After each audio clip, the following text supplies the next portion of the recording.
Magandang araw, bagong Pilipinas. Narito ang Police News Express sa oras na ito. Sa kasalukuyan, aktibong nagtutulungan ang mga kasurog-kap sa rehiyon ng Bicol upang masiguro ang kaligtasan at kapakanan ng mga residente matapos ang pagdaan ng Bagyong Christine. Nakibalita dyan si Police Corporal Angeli Torrecampo.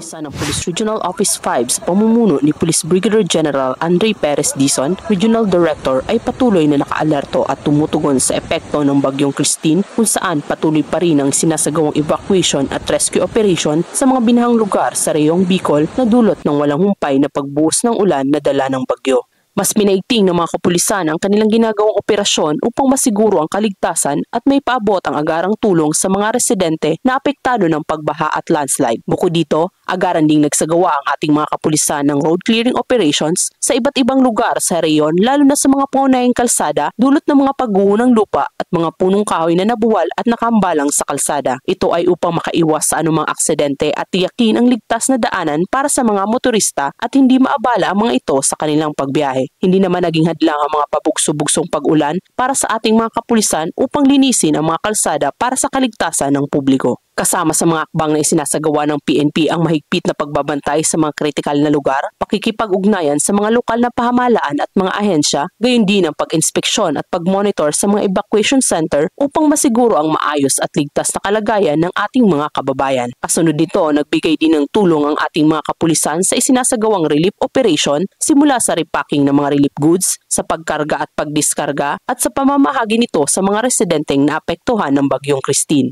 Ang ating kapulisan ay patuloy sa pagsasagawa ng mga hakbang para makapagbigay ng agarang tulong sa komunidad, gayon din ang matiyak ang kaligtasan ng mga mamamayan at matugunan ang kanilang mga pangangailangan sa kabila ng mga hamon na dulot ng Bagyong Christine. Sama-sama nating itaguyod ang pagbangon at may balik ang ligtas at maayos na komunidad. Mula dito sa Reyong Bicol, ako ang inyong PNN Correspondent, Police Corporal Angeli Torrecampo, alagad ng batas, tagataguyod ng Balitang Pulis. Maraming salamat, Corporal Torrecampo. At para sa iba pang napapanahong balitang pampulisya, laging tumutok sa Police News Network, alagad ng batas, tagataguyod ng Balitang Pulis. Ako po si Police Captain Nomer Macraig para sa Police News Express.